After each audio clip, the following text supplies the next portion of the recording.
Muchas bendiciones, que el Señor te bendiga y te guarde. Bienvenido a un nuevo video de mi canal de YouTube. Aquí me encuentro desde el monte con el propósito nuevamente de compartir una poderosa palabra que sé que va a bendecir tu vida.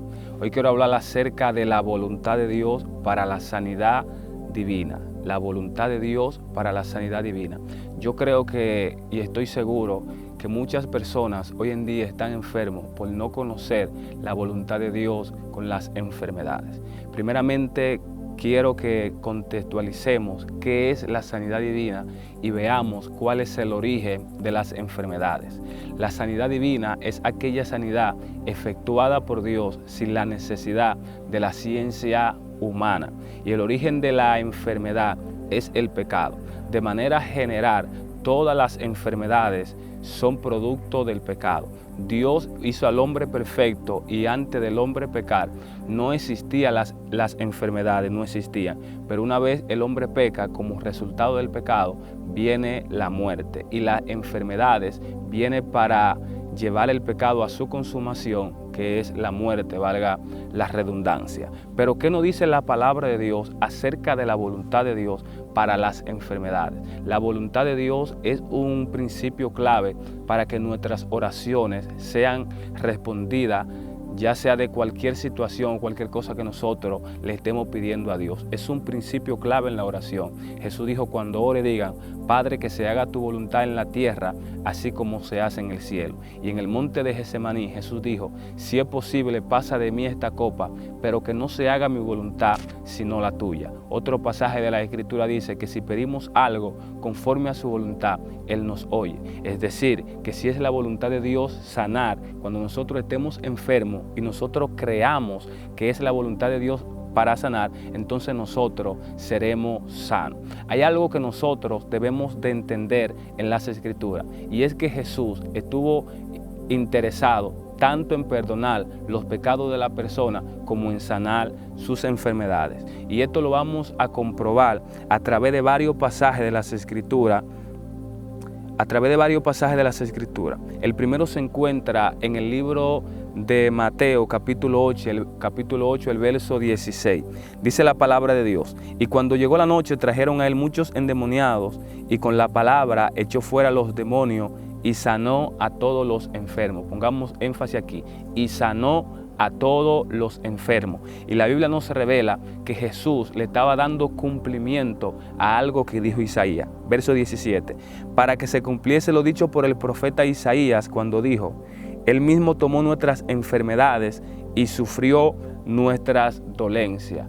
En el texto que él está recitando se encuentra en el libro de Isaías, capítulo 53, el verso 4 y el verso 5, y revela algo poderoso. La Biblia dice: ciertamente llevó él nuestras enfermedades y sufrió nuestros dolores, y nosotros le tuvimos por azotado, por herido de Dios y abatido. Número 1, dice que él llevó nuestras enfermedades. Y número 2, dice: mas el herido fue por nuestras rebeliones, molido por nuestro pecado. El castigo de nuestra paz fue sobre él, y por su llaga fuimos nosotros curados. Este texto de Isaías revela dos cosas poderosas. Revela que Jesús sufrió por nuestro pecado, lo que significa que nosotros, cuando venimos a Él, no tenemos por qué cargar más el pecado.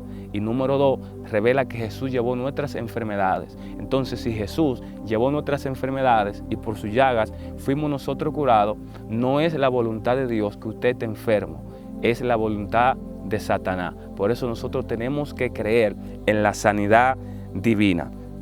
Otro texto que revela estos dos puntos muy poderosos se encuentra en el libro de Mateo, capítulo 9, el verso 1. Dice la palabra de Dios: entonces, entrando Jesús en la barca, pasó al otro lado y vino a su ciudad. Y sucedió que le trajeron un paralítico tendido sobre una cama, y al ver Jesús la fe de ellos, dijo al paralítico: ten ánimo, tus pecados te son perdonados. Cuando el paralítico se lo bajaron por el techo, la primera palabra que Jesús refirió al paralítico al ver la fe de los compañeros fue la siguiente: tus pecados te son perdonados. La gente comenzó a considerar a Jesús como un blasfemo, porque ellos entendían que solamente Dios tiene potestad para perdonar pecado. Lo que a ellos no le había sido revelado era que la persona que estaba sentado ahí era el Dios hecho carne, según lo que nos dice Juan capítulo 1, y aquel verbo se hizo carne y habitó entre nosotros y vimos su gloria, gloria como el unigénito del Padre. El verso 3 dice del libro de Mateo capítulo 9, entonces algunos de los escribas decían dentro de sí, este blasfema, y conociendo Jesús los pensamientos de ellos dijo, ¿por qué pensáis mal en vuestros corazones? Porque, ¿qué es más fácil decir, los pecados te son perdonados, o decir, levántate y anda? Pues para que sepáis que el Hijo del Hombre tiene potestad en la tierra para perdonar pecado, dijo entonces al paralítico, levántate, toma tu cama y vete a tu casa. Vemos que Jesús hizo dos obras maravillosas en este hombre. Número 1, le perdonó los pecados y número 2, sanó su enfermedad. Vuelvo a repetir lo que dije al principio, Jesús está igualmente interesado en perdonar los pecados de la persona como en traer la sanidad a su cuerpo. Y algo impresionante que nosotros vemos en el ministerio de Jesús fue que dejó más personas sanas que personas creyentes. Eso nos da evidencia al libro de los Hechos capítulo 2, donde solamente como 120 permanecieron y recibieron la promesa del Espíritu Santo. Sin embargo, Jesús sanó a miles de personas.